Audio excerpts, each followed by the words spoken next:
اس کائنات میں سب سے افضل شخص کون ہے؟ سب سے اچھی ڈیوٹی کون سی ہے؟ سب سے سونی نوکری کون سی ہے؟ کہتے ہیں کہ فلاں نوکری بہت اچھی ہے، فلاں کاروبار بہت اچھا ہے، فلاں جگہ پیسہ بہت ہے، فلاں شعبے میں عزت بڑی ہے، لیکن آؤ حضور سے پوچھتے ہیں سب سے افضل کون ہے، سب سے اشرف کون ہے؟ تو میرے حضور نے فرمایا خیرکم من تعلم القرآن وعلمہ، تم میں سب سے افضل وہ ہے جو قرآن سیکھتا ہے اور اوروں کو سکھاتا ہے۔ سب سے اشرف، سب سے اچھی نوکری، سب سے اچھا کام، سب سے بہتر وظیفہ اس کا ہے جو قرآن خود بھی سیکھتا ہے اور اوروں کو بھی سکھاتا ہے۔ تو اس کتاب سے جڑ جاؤ، اس کتاب سے وابستگی اختیار کرو۔ جس رات کے دامن میں قرآن نازل ہو وہ رات تو افضل ہو، وہ رات تو 1000 مہینے سے اشرف ہو۔ اللہ اکبر۔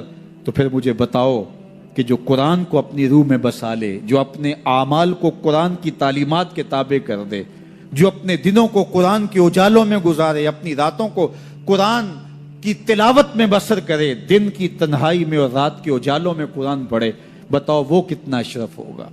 اس لیے میرے اور آپ کے آقا و مولا نے فرمایا راتوں کی تنہائیوں میں اٹھ کے قرآن پڑھا کرو، اور قرآن پڑھتے ہوئے رویا کرو، اور اگر رونا نہ آئے تو رونے کی کوشش کیا کرو، کوشش کیا کرو۔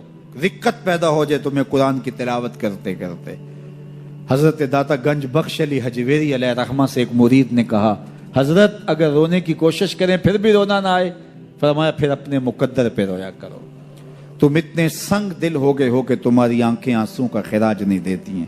تو اس کتاب کے ساتھ جڑ جاؤ، تعلق کو مضبوط کر لو، اور اس کتاب سے وابستگی تمہیں دنیا آخرت کی بہتری کی ضمانت فراہم کرے گی۔ اور یہ کتاب زندہ ہے، اس کا پیغام کبھی فرسودہ نہیں ہوا، اس کا پیغام کبھی پرانا نہیں ہوا۔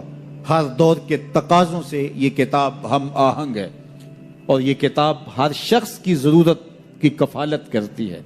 اور پھر اللہ نے اس کو اتنا آسان کیا ہے، اتنا جامع بنایا ہے کہ ہر طبقہ زندگی کے شخص کے لیے قرآن کافی ہے، ہر شخص کی ضرورت کا کفیل ہے۔ اس کو ایک عام شخص پڑھے تو اس کو بھی نور ملتا ہے، ایک نکتہ بین شخص اس قرآن کا مطالعہ کرے تو اس کو بھی روشنی ملتی ہے، ایک فلسفی پڑھے تو محروم وہ بھی نہیں ہوتا۔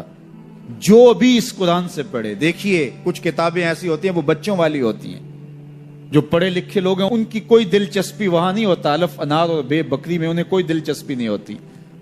اور جو بڑی کتابیں ہیں بچوں کی سمجھ سے ورا ہوتی ہیں، لیکن یہ واحد قرآن ہے، جس طبقے کا شخص بھی پڑھے، ان پڑھ پڑھے تو اس کو بھی نور ملتا ہے۔ میں دیکھتا ہوں تلاوت چل رہی ہوتی ہے اور تلاوت عربی میں ہے، اور بندہ عربی جانتا نہیں ہے وہ بھی جھوم رہا ہوتا ہے، اس کو بھی حظ مل رہا ہوتا ہے۔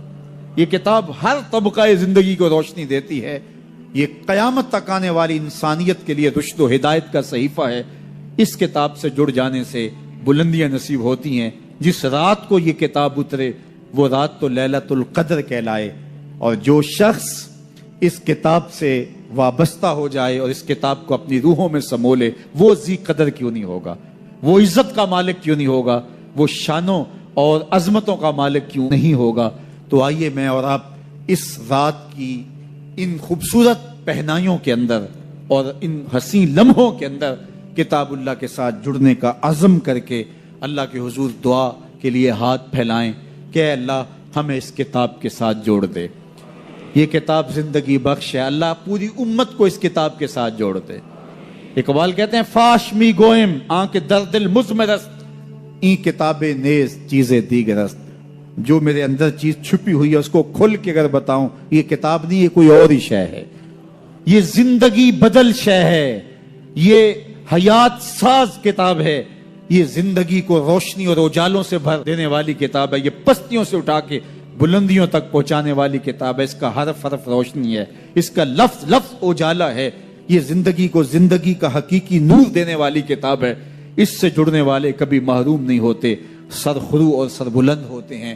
اللہ ہمیں اس کتاب رحمت سے جڑنے کی اور جڑے رہنے کی توفیق عطا فرما، اور اس امت کو اس کتاب کے ساتھ وابستگی اللہ نصیب کرے۔ ایسا بھی ہوا کہ ایک کی دونوں ٹانگوں کو اونٹوں کی پچھلی ٹانگوں سے باندھ دیا گیا، دونوں ٹانگیں مخالف سمت اونٹ کھڑے ہیں اور ٹانگوں کو باندھ دیا گیا، اور اونٹوں کو پھر دوڑنے کے لیے کہا گیا۔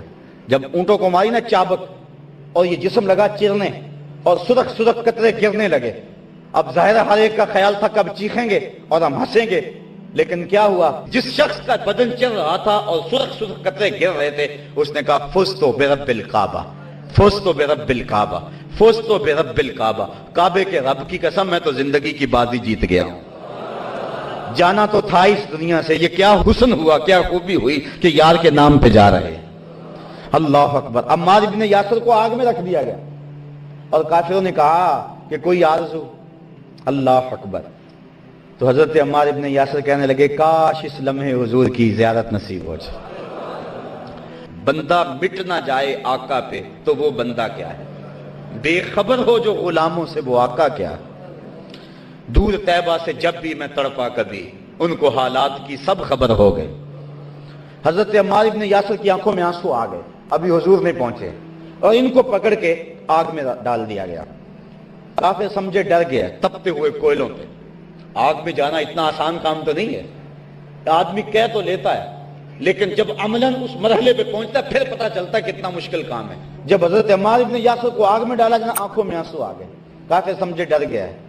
کہا منحرف ہوتا ہے تجھے چھوڑ دیں؟ کہا تم کچھ اور سمجھے ہو، میں کسی اور کے لیے رو رہا ہوں. پھنسی جو دام میں بلبل تو لگی یوں کہنے، پھنسی جو دام میں بلبل تو لگی یوں کہنے، کرے گا قتل گر کیا ہے تو نے اسیر مجھے. کباب شمع کے شعلہ پہ کیجئے اے سیاد، کہ شکل گل نظر آئے دم اخیر مجھے.